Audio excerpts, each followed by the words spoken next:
فبأي آلاء ربكما تكذبان الحمد لله نحمده ونستعينه ونستغفره ونؤمن به ونتوكل عليه ونعوذ بالله من شرور أنفسنا ومن سيئات أعمالنا من يهده الله فلا مضل له ومن يضلله فلا هادي له ونشهد أن لا إله إلا الله وحده لا شريك له ونشهد أن سيدنا ومولانا محمدا عبده ورسوله. أعوذ بالله من الشيطان الرجيم. بسم الله الرحمن الرحيم. قل يا عبادي الذين أسرفوا على أنفسهم لا تقنطوا من رحمة الله إن الله يغفر الذنوب جميعا إنه هو الغفور الرحيم.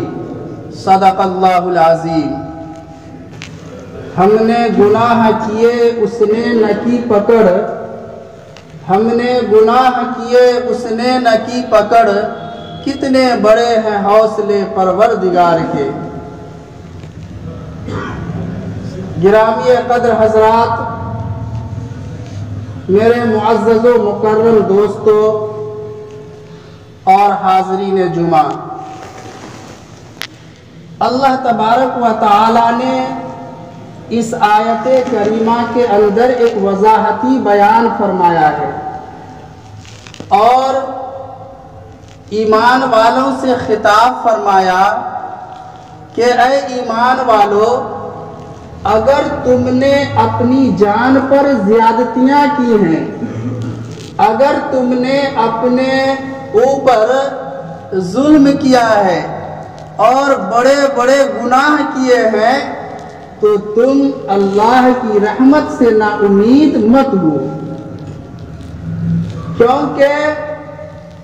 اللہ رب العزت تمہارے تمام گناہوں کو معاف فرما دے گا، کیونکہ وہ مغفرت کرنے والا ہے، مہربان ہے.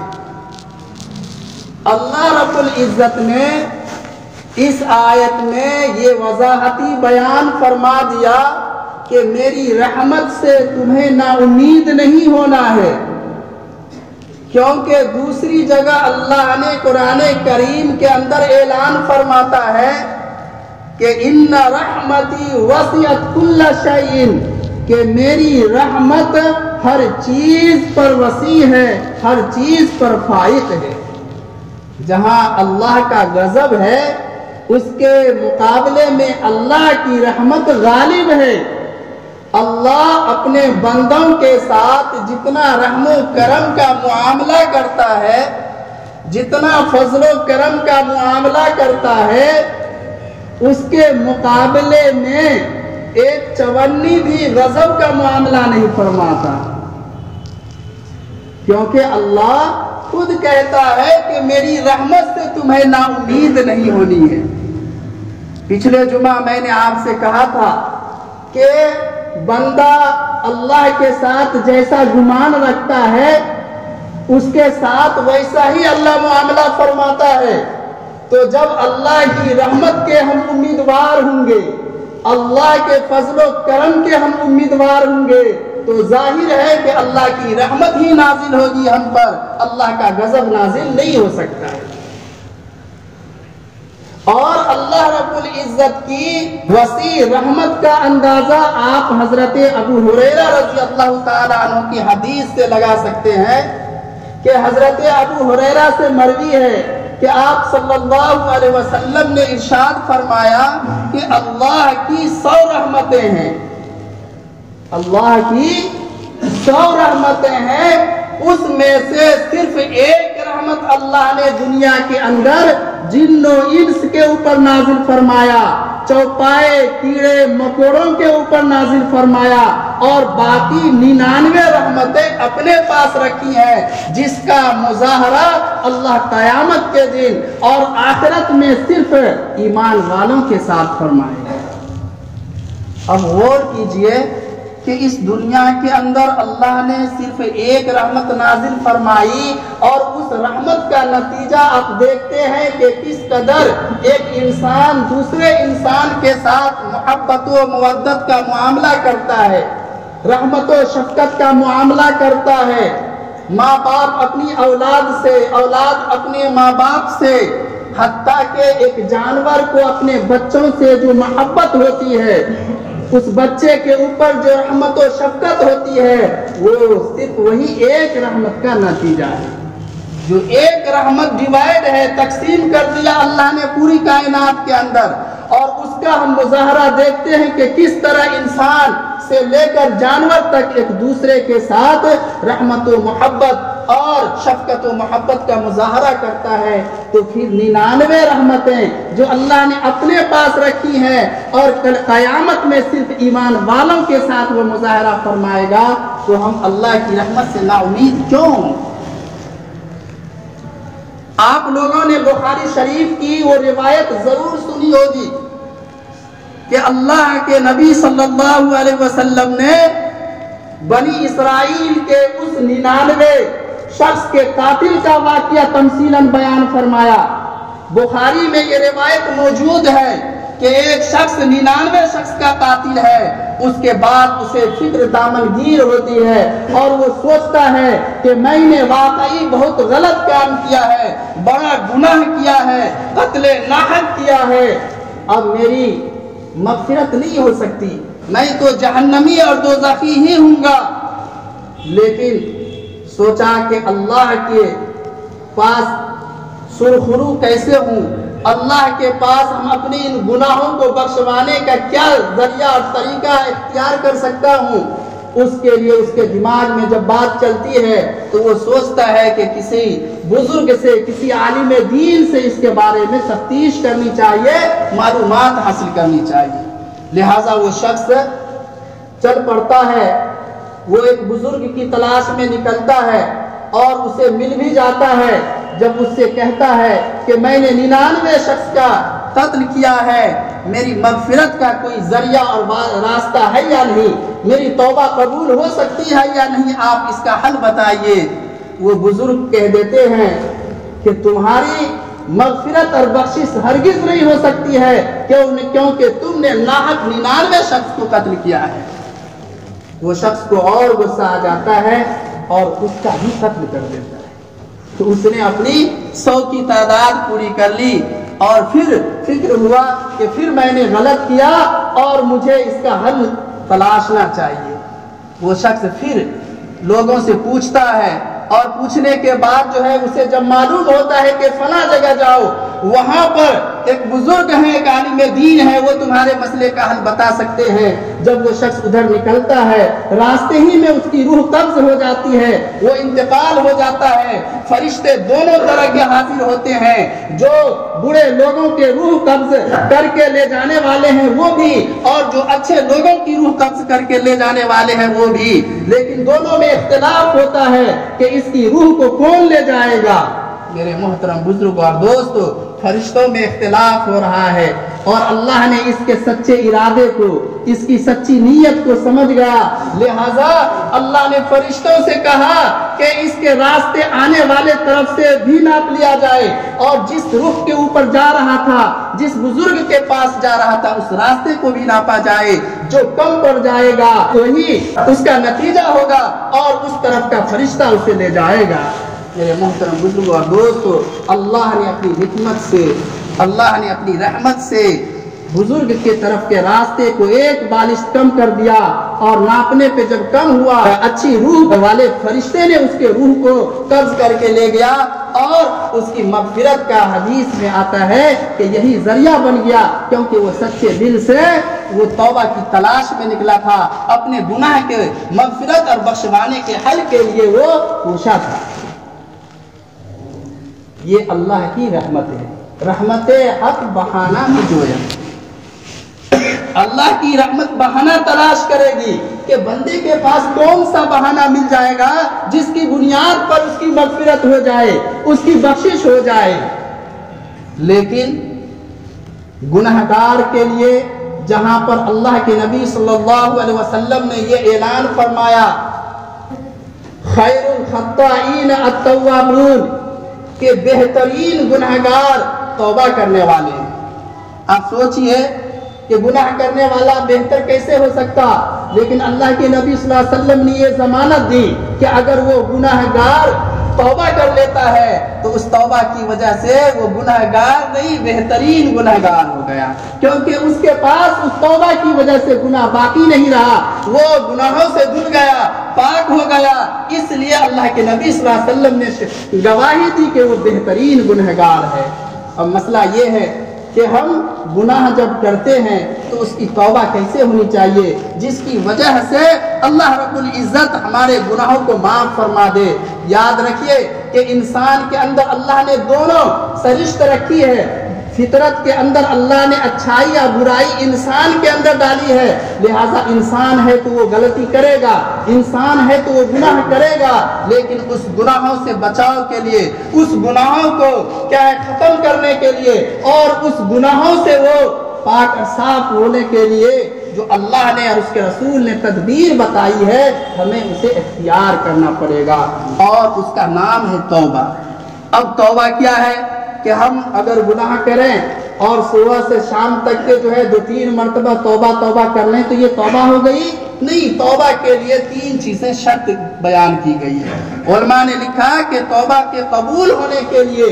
اور توبہ کے مقبول ہونے کے لیے 3 شرطیں ہیں۔ نمبر 1 تو یہ ہے کہ ماضی کے گناہوں سے معافی مانگے، جو پاسٹ میں اس نے گناہ کیے ہیں، جو گزشتہ زمانے میں اس نے گناہ کیے ہیں، اس سے وہ معافی مانگے اور موجودہ حالت میں وہ نادم و شرمندہ ہو۔ یہ دوسری شرط ہے کہ جو پریزنٹ وہ موجود ہے جس زمانے میں، اس سے وہ نادم و شرمندہ ہو کہ میں نے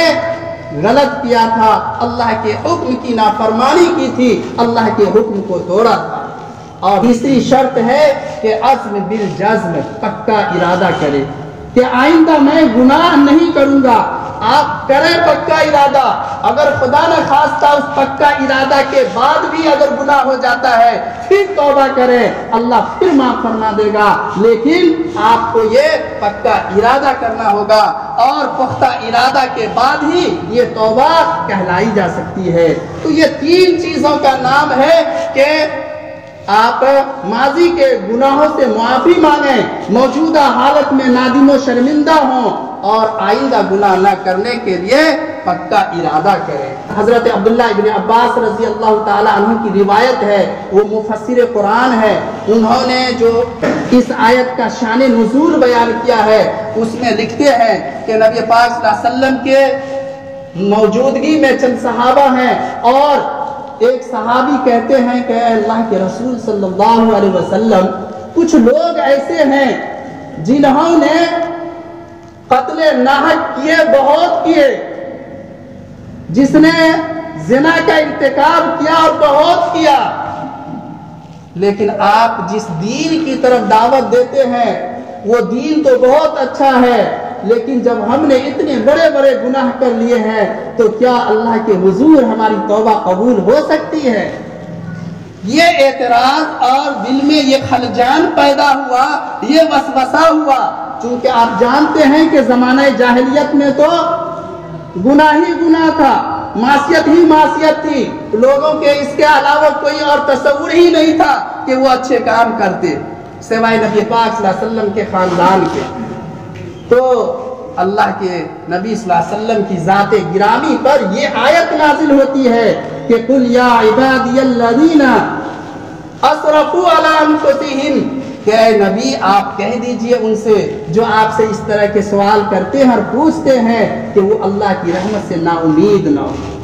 سمندر کے جھاگ کے برابر بھی اگر بندے کے پاس گناہ ہے تو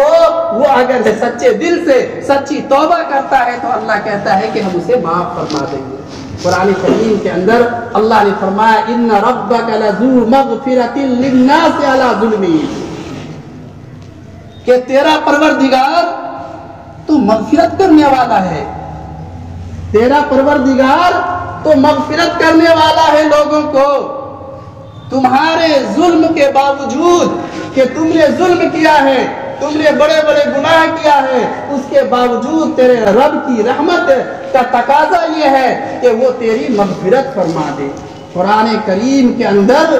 جو امید و رجا کی آیت ہے، جس میں اللہ نے اپنے بندوں کے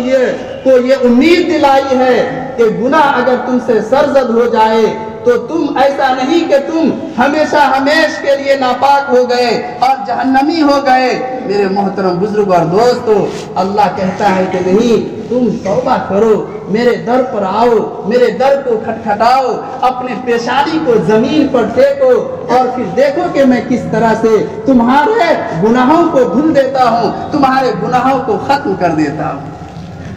ان اللہ یغفر الذنوب جميعا، اللہ یہ نہیں کہا کہ تمہارے ایک دو گناہ کو معاف کر دیں گے اور باقی گناہوں کی سزا دیں گے، کہا تمہارے ہم سارے گناہوں کو معاف فرما دیں گے، سارے گناہوں کو بخش دیں گے۔ حضرت امام بخاری رحمت اللہ علیہ کے شیخ ہیں، استاد ہیں یحییٰ بن اقسم رحمت اللہ علیہ، ان کا جب انتقال ہوتا ہے تو انتقال ہونے کے بعد ان کے خواب میں ایک صاحب آتے ہیں تو وہ صاحب پوچھتے ہیں کہ آپ کا کیا بنا، کیسا رہا معاملہ، آپ کے ساتھ کیا ہوا؟ تو کہا کہ مجھ سے سوال کیا گیا کہ یحییٰ بن اقسم تم نے یہ کام کیا، تم نے یہ کیا، تم نے یہ کیا، اس کا کیا جواب ہے، تمہارے پاس کیا وجہ ہے، تم نے ایسا کیوں کیا؟ یہ سارے سوالات مجھ سے کیے جا رہے تھے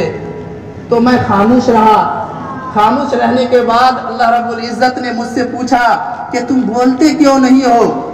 تم بولتے کیوں نہیں ہو؟ تو یحییٰ بن اقسم نے کہا کہ میں ذرا سوچ رہا ہوں۔ پھر میں چپ رہا۔ چپ رہنے کے بعد پھر اللہ نے خطاب کیا کہ تم بولو تو صحیح، تم نے یہ کام کیوں کیا، ایسا کیوں کیا؟ تو یحییٰ بن اقسم نے کہا کہ میں نے نبی پاک صلی اللہ علیہ وسلم سے ایک حدیث سنی، اور وہ حدیث یہ ہے کہ ان اللہ یستحی من الشیب مسلم، کہ اللہ رب العزت بوڑھے مسلمان سے شرماتے ہیں۔ میں نے حضرت محمد صلی اللہ علیہ وسلم سے یہ حدیث سن رکھی ہے کہ اللہ بوڑھے مسلمان سے شرماتے ہیں، اور میں دیکھ رہا ہوں کہ آپ سوال پر سوال کیے جا رہے ہیں، یہ مجھے سمجھ میں نہیں آ رہا ہے۔ اللہ اور نبی پاک صلی اللہ علیہ وسلم کی حدیث جھوٹی نہیں ہو سکتی ہے، وہ غلط بیان نہیں کر سکتے ہیں، لیکن یہاں معاملہ تو دیکھتے ہیں کہ میں بوڑھا ہوں اور آپ مجھ پر سوال پہ سوال کیے جا رہے ہیں۔ میرے محترم بزرگ اور دوستو، اللہ رب العزت فرماتے ہیں کہ تم نے میرے حبیب کی حدیث کو یاد رکھا اور اس حدیث کو تم نے سنایا، اس لیے جا میں نے تیری مغفرت کر دی۔ اب یہ ایک معمولی سا بہانہ بنا کہ جس بنیاد پر کہ میں نے اللہ کے رسول کی حدیث سن رکھی ہے اور حدیث میں یہ ہے کہ اللہ تعالیٰ بوڑھے مسلمان سے شرماتے ہیں، تو پھر سوال کیوں کیا جائے؟ تو اس بات سے وہ خوش ہو گئے، اللہ کی ذات خوش ہو جاتی ہے اور اسے معاف فرما دیتے ہیں۔ اب میں آپ کو بتاؤں کہ ایک نوجوان ہے، ظاہر ہے کہ نوجوان تو نوجوان ہوگا، وہ بوڑھا نہیں ہوگا، اس کا انتقال ہو جاتا ہے، اور انتقال ہونے سے پہلے وہ کہتا ہے کہ میرے داڑھی کے اوپر آٹا مل دے تاکہ سفید ہو جائے۔ وصیت کے مطابق آٹا مل دیا گیا، اس کو دفن کر دیا گیا۔ دفن کرنے کے بعد جو ہے اس کے خواب میں ایک شخص آیا، کہا کہ تیرا کیا بنا؟ کہا کہ مجھ سے تو وہ تینوں سوال بھی کیا گیا، لیکن چوتھا سوال بھی مجھ سے ہوا کہ تو یہ بتا کہ تو نے اپنے داڑھی کے اوپر آٹا ملنے کے لیے کیوں کہا تھا؟ وہ جواب دے گا کہ میں تو نوجوان ہوں، میں خود سے بوڑھا بھی نہیں بن سکتا، میری داڑھی سفید نہیں تھی، اس لیے میں نے اللہ کے نبی صلی اللہ علیہ وسلم کے حدیث کے مطابق کہ جس کی داڑھی سفید ہوگی ظاہر ہے کہ وہ بوڑھا ہوگا، اور اس بوڑھے سے گویا اللہ شرماتا ہے، تو اس شرمانے کی وجہ سے اللہ مجھ سے سوال ہی نہیں کرے گا، میں نے اس لیے ایسا کیا۔ اللہ رب العزت کو یہ عادت پسند آتی ہے اور اللہ رب العزت اسے معاف فرماتی ہے۔ یہ ہے رحمت حق بہانہ می جویت، کہ اللہ کی رحمت بہانہ ڈھونڈے گی کہ بندہ کے پاس کون سا ایسا بہانہ مل جائے جس بہانے کی بنیاد پر اس کے سارے گناہ کو معاف کر دیا جائے، کیونکہ اللہ فرماتا ہے کما یفعل اللہ بعذابکم، کہ اللہ تمہیں عذاب دے کے کیا کرے گا؟ اللہ تمہیں عذاب، تمہارے پاس ایمان ہے، تمہارے پاس ایمان ہے، اللہ نے تم کو مومن بنایا ہے، یہ بہت بڑی دولت سے نوازا ہے، لہذا اللہ نہیں چاہتا ہے کہ وہ تمہیں عذاب میں مبتلا کرے۔ میرے محترم بزرگ اور دوستو، انسان مرکب ہے خطا اور نسیان سے۔ اللہ کے نبی صلی اللہ علیہ وسلم نے فرمایا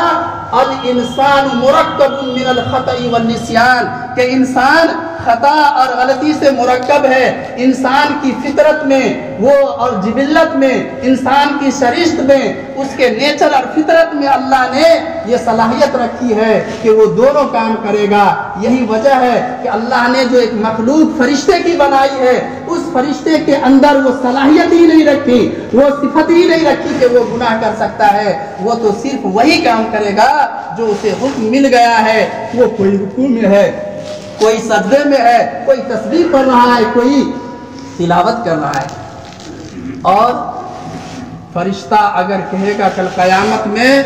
کہ اے رب ذوالجلال میں نے گناہ نہیں کیا،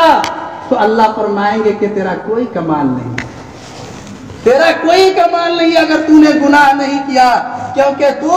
گناہ کرنے پر قادر ہی نہیں تھا۔ ہم نے تیرے اندر صلاحیت ہی نہیں رکھی تھی، قدرت ہی نہیں رکھی تھی کہ تو گناہ کر سکتا ہے، تو نے گناہ نہیں کیا تو کون سا کمال کیا؟ ہاں، اگر انسان کہے گا کہ میں نے گناہ نہیں کیا تو یہ اس کا بڑا کمال ہوگا، کیونکہ اس کے اندر گناہ کرنے کی صلاحیت تھی، لیکن اس نے اپنے رب کے ڈر سے، اپنے رب کے خوف سے گناہ نہیں کیا، اور اس نے اپنے خواہشات نفسانی کو کچل کر کے اللہ کی رضا میں خوش رہنے کے لیے زندگی گزارا، تو یہ اس کا کمال ہے، یہ اس کا کمال ہے۔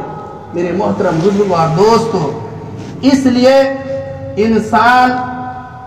جب غلطی کرتا ہے تو اللہ نے اس غلطی کے تدارک کے لیے، اس غلطی کے تلافی کے لیے بیان کر دیا ہے کہ تم اپنے رب کو پھر راضی کر سکتے ہو، اپنے رب کو پھر خوش کر سکتے ہو، اور اس کے لیے صرف اور صرف توبہ کا دروازہ ہے کہ تم توبہ کا دروازہ کھٹکھٹاؤ، تم سچی پکی توبہ کر لو تو ضرور تمہارے گناہ کو معاف کر دیں گے۔ اس لیے میرے محترم بزرگ اور دوستو، ہم انسان ہیں، ہم سے گناہ ہو سکتا ہے، چاہیے تو یہ کہ ہم حتی الامکان کوشش کریں کہ ہماری ذات سے کوئی بھی گناہ سرزد نہ ہو، اور اللہ کو ہم کسی لمحہ ناخوش نہ کریں، اللہ کو کبھی غضبناک نہ کریں، کیونکہ ایسا بھی ہوتا ہے کہ ایک انسان گناہ کرتا ہے اور اس وقت اللہ کے غضب کا وقت تھا، لہٰذا اس شخص کی گرفتاری ہو جاتی ہے اور پھر دنیا میں بھی اسے بہت سخت سزا سے گزرنا پڑتا ہے۔ لیکن اگر اللہ نظر انداز کرتا ہے اپنے بندے کے گناہوں سے اور اسے اگنور کرتا ہے، تو یاد رکھیے کہ آپ کو توبہ کا موقع دیا ہے اللہ نے، آپ نے گناہ کیا، آپ کی پکڑ نہیں ہوئی، مطلب یہ ہے کہ اللہ آپ کو موقع دیا ہے کہ تم اللہ کو راضی کر لو تاکہ تمہارا رب تم سے خوش ہو جائے اور دنیا بھی اور آخرت بھی تمہاری بگڑنے سے بچ جائے اور تم دونوں جگہ سرخرو ہو جاؤ۔ اس لیے میرے محترم بزرگ اور دوستو، اگر ہم سے کوئی نادانستہ غلطی ہو جائے تو اس کے اوپر ہم سچے دل سے توبہ کریں اور کوشش کریں کہ آئندہ ہمارے ذات سے کوئی گناہ سرزد نہ ہو، تاکہ اللہ ہمارے لیے دنیا کے اندر بھی خوشحالی کے راستے کھول دیں اور آخرت میں بھی ہمارے لیے سرخروئی کا راستہ بنائے۔ اللہ تبارک و تعالی ہم سب کو کہنے سے زیادہ عمل کرنے کی توفیق عطا فرمائے۔